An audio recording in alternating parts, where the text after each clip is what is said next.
Hello, everyone. I'm Henning Kalwa, CEO of ImagineHealth. Today, I'm delighted to speak with Mr. Deepankar Nayak, CEO of Deep Longevity. We'll explore how this company is reshaping the way we measure and understand aging through AI, and why is it so important and useful for healthcare decision makers, clinic owners, biohackers, and anyone who cares about extending the health span. Let's start with the big picture.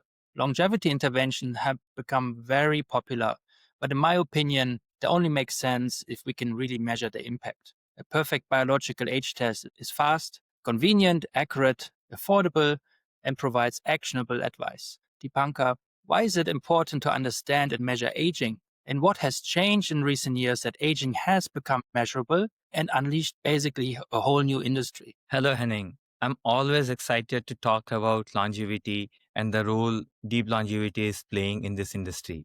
So it's great to be chatting with you. And first of all, thank you so much for having me. Aging is the biggest risk factor for chronic diseases and eventually mortality. The issue is it's a disease which is not being treated as one, and hence its progress is poorly measured. I strongly believe that everyone who is interested in their health should know their biological age, measure it on a regular basis, and then take the appropriate steps in consultation with healthcare practitioners to reduce their biological age. When you look at chronological age, it tells you very little about your health status. It is fixed, it is irreversible, but your health is not.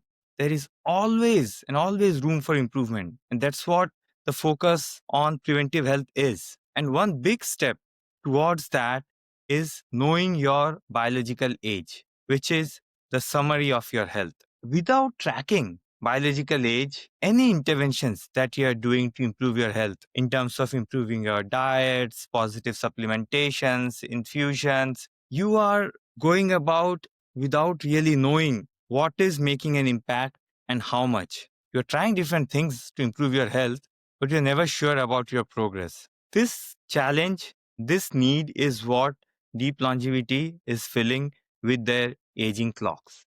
The need is huge for a aging clock that is reliable, scalable, robust, that works well across populations. And we think we have done a very good job to enable that. Our goal is simple, that we want people to live longer, healthier, more fulfilling lives. And one way of doing that is to track your health based on your biological age.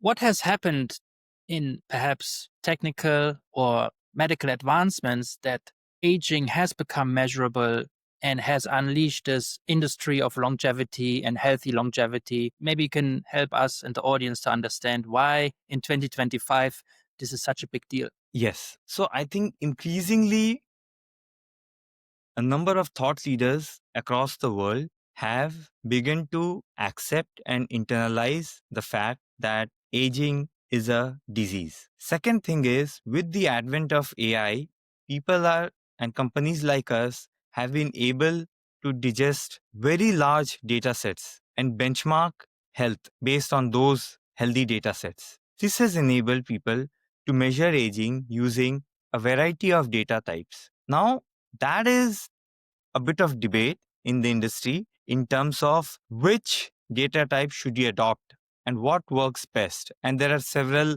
considerations to that.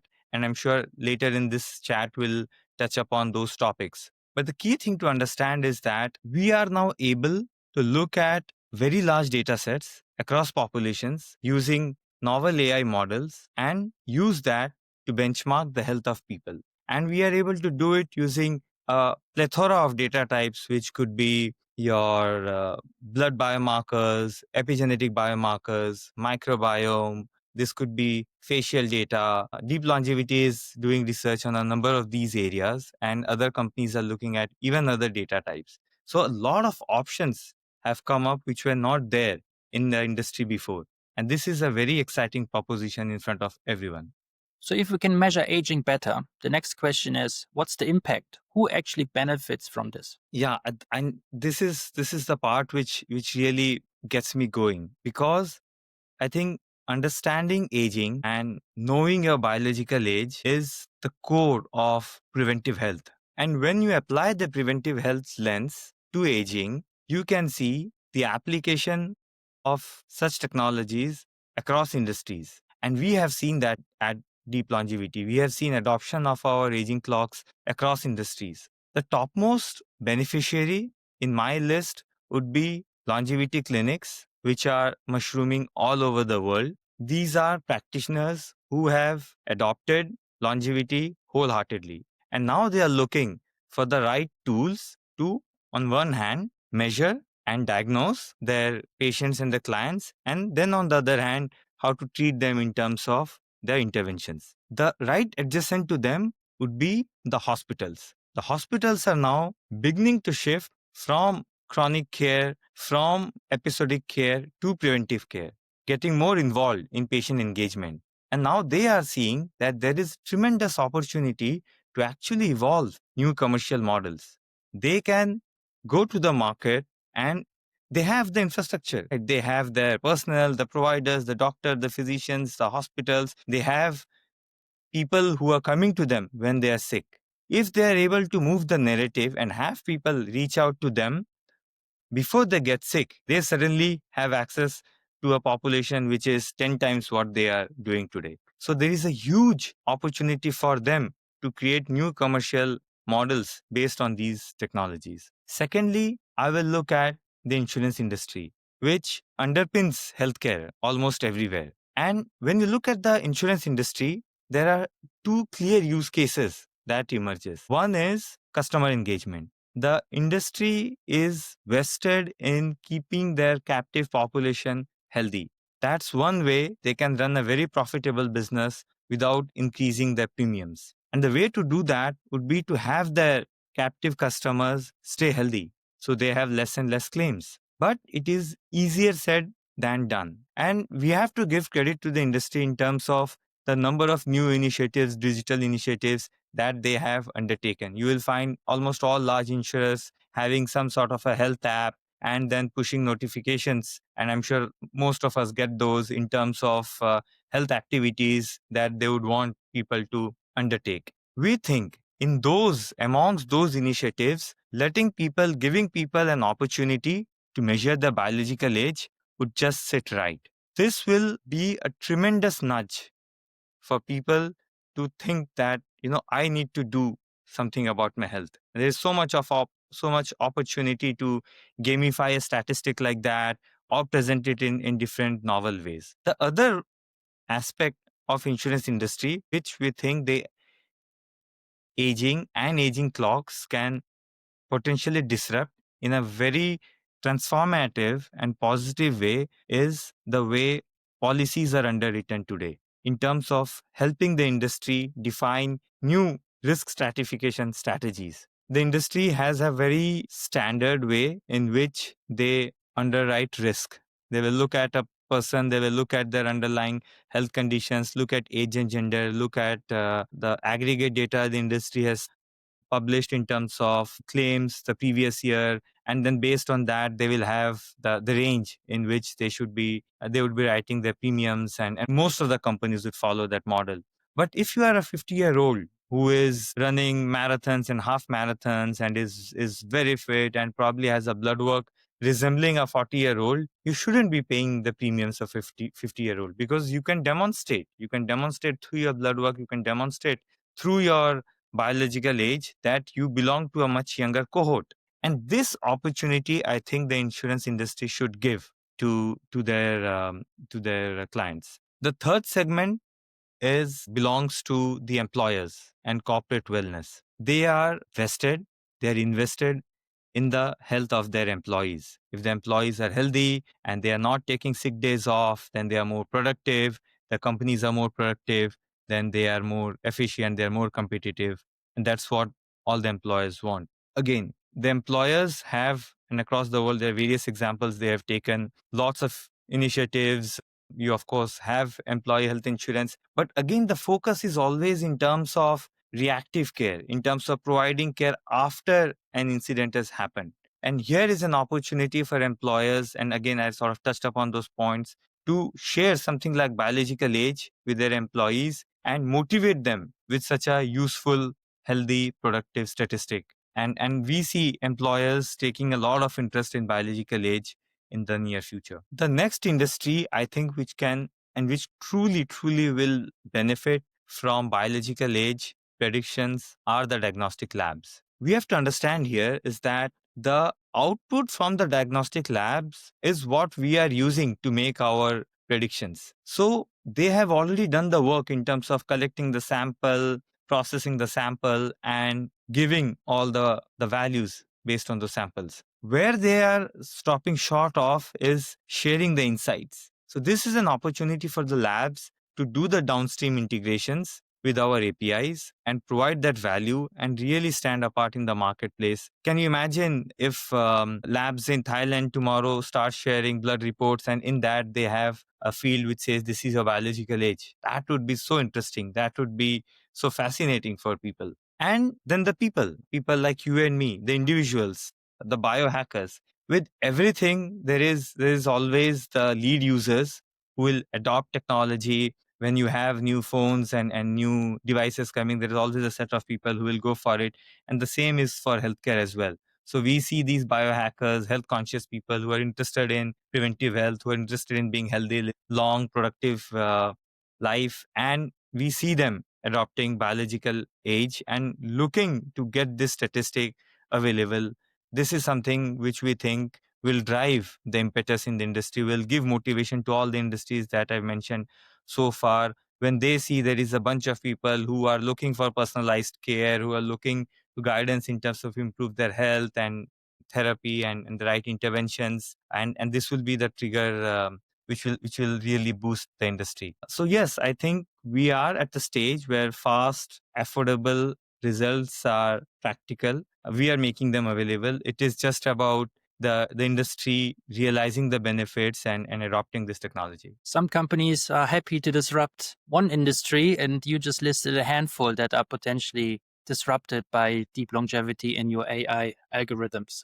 That's truly exciting. I'm in Thailand. We're surrounded by longevity clinics, as you mentioned. Some of them have already implemented other biological age tests, especially epigenetic clocks. How is deep longevity different? What would you tell a general manager, a clinic owner that is utilizing epigenetic clocks? How does your technology differ or add additional value? Yeah, and I say this to my team as well, that if you come across a longevity clinic that is using epigenetic aging clock, that is great because the adoption has already happened. So here we have a set of people who have understood the value of biological age prediction and have included that in their protocols, in their practices. And we want more and more such people to be the industry.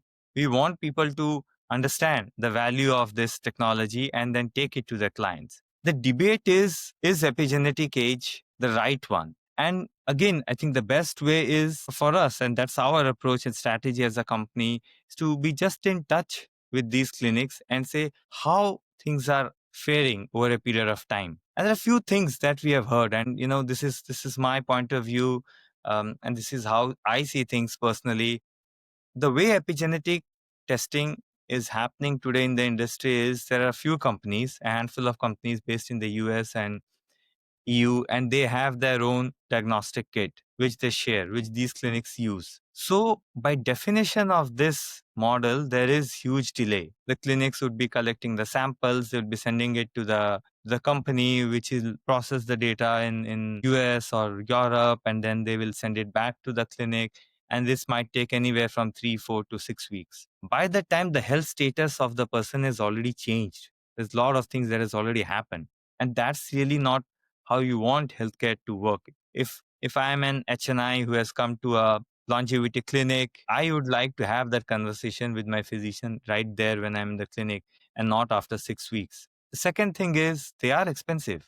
When you put in all of this supply chain and logistics in place, the costs sum up and they come to a good number. Third thing is, and this is where I think there's a lot of debate and a lot of healthy debate here, is we think epigenetic clocks have limited actionability. It's hard to fashion interventions based on the epigenetic age because of a number of reasons. One, the clocks are very sensitive. So it's hard to tell what has caused a change. It could be a number of factors. Second, when you are sending samples across continents and just sending samples over and it's taking days and weeks, there is always some sort of a damage that would happen to that sample. So it would introduce its own errors. And when you combine all of these factors, and then you think, based on this, I am trying to create an individual protocol and giving advice to my clients, the delta is just way too much. We think an easier, much better way to engage with clients for the longevity clinics is to use Deep Longevity's AI driven blood age clock. This is trained on massive data sets, is based on commonly available blood reports. These reports are generated in local labs in their local languages. The results are instantaneous and they can be used anywhere in the world. We have a white box approach. We are not saying that collect your sample, send it to us, we will process it from our labs. We are saying you process the reports from your trusted labs and then share that data with us. We will look at the data, we will come out with insight, make predictions on biological age, but also give you deeper insight into health and then back it up with recommendations to improve your health. All of this comes in a very neat report, comes as a package that is extremely useful and like ready to use for the longevity clinics. Our clocks are reliable, reproducible, scalable at a population level.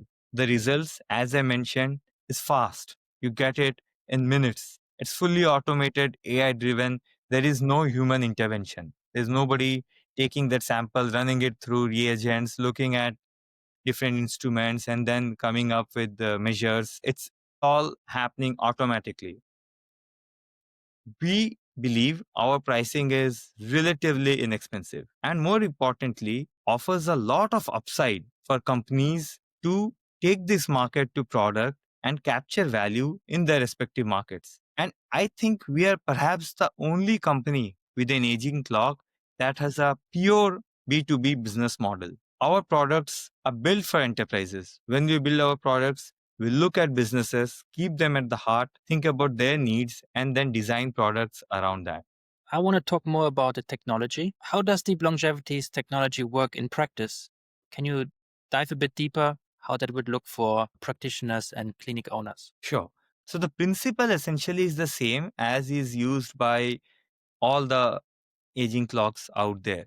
We are looking at a particular sample of a person, we are looking at the data, and then the AI is benchmarking what is this profile. Let's take an example and let's talk about blood age, and let's we look at we have 45 biomarkers in our panel, so the AI will look at the values of those markers and then will find the closest analog, and this could be a person who is biologically older or younger based on how the values are with respect to the age and gender of that person, and therefore that is suggested as the biological age, where I think we have done very well, and that shows from the wide adoption that we have had. We have customers in the US, in Europe, in Middle East, in Asia. We have been very successful in Asia, is that it works very well across populations. We are focused as a company to expand our products. Today, we are able to make age predictions using blood biomarkers, using a combination of blood biomarkers and clinical biomarkers like BMI and blood pressure. Despite everything that I have said about epigenetic aging clock, we have a very accurate, robust epigenetic clock of our own. But despite having an epigenetic aging clock of our own, I recommend to all the clinics and employers and insurers that they should look at blood age first, because it is inexpensive, it is widely available, and we have something very unique in our mind age clock as well, which is focused on preventive mental health. This is, we believe, something that has now come after years of research and is very clinically aligned with our blood age clock. When physicians, longevity physicians, look at the results, they are able to relate the results with the person, with the client, with the health of the person that they are treating. And this alignment is very important. It is a very nuanced topic. We'll probably should get together again, Henning, and talk more about this. But this clinical alignment where you expect the aging clock to predict things the way a very experienced physician would predict in terms of the health of a person is where we believe our secret sauce is. And this has happened through our research, looking at very large data sets, but also through multiple interactions that we have had with our customers, a lot of knowledge that we have gained from our advisory board, and that places us very uniquely in the industry. Thank you, Deepankar. We are obviously speaking today because we recently partnered. And I think this partnership between Deep Longevity and Imagine Health will really drive adoption here in Thailand. Could you tell us more about this collaboration and why this partnership matters to you as well? Absolutely. And we are delighted to have Imagine Health as our partner in Thailand. And this is something that we have seen is making a big difference. Having a partner in the country who really understands the culture, who really understands people, who understands how business works, who understands the priorities of the businesses, who understands the changing nature of the businesses, and a partner who understands the underlying aspirations of the country and its businesses is very important. So we are able to then position ourselves not only in terms of what is happening in Thailand today, but also in terms of what are the trends that are upcoming. And this is invaluable. And there are, and we discover as we get into business, and now we are operating in so many countries, regulatory requirements. There are certain documents, certain processes that are followed which are unique to a country, and that is unique to Thailand as well. And for us to navigate through all of those challenges would be time taking and difficult. Instead, if when we have a trusted partner like Imagine Health, which has the expertise in the region, which has the trust in the region, which has the network in the region, it is an absolutely delight for us to make that partnership, and a complete no-brainer that this is the way we want to do business in Thailand. And I'll just add one more thing is that we have had a lot of success in Asia, in Thailand as well. And then having a partner helps us accelerate that success because we have shown what the technology what the technology can do. We have shown the case studies exist. Now we need someone who shares that vision with us and is able to take that message to more and more enterprises in the region. Deepankar, thank you very much for these very kind words. I can only return them, and also for sharing these insights today. Before we close, what's the one key message you would like healthcare leaders and individuals to take away? Yeah, my one message to everyone would be aging can be measured and influenced through biological age. Biological age testing is no longer a luxury. It is accessible, it is available, it is actionable. We should all know that statistic like we know our height and our weight. It is my open invitation to clinics, corporates, individuals. Join us in this movement. Please get in touch with me. I'm there on LinkedIn and other channels. You can reach out to us through our website. We would love to work with you. And finally, our deep partnership with Imagine Health makes all this possible and available in Thailand. So I will encourage everyone in Thailand to reach out to Imagine Health if they are looking at biological health, if they are looking at longevity. Thank you, Deepankar. And to everyone watching, if you'd like to explore Deep Longevity's solutions or collaborate with us at Imagine Health, please reach out. Together we can make longevity measurable and achievable. Thank you. Thank you.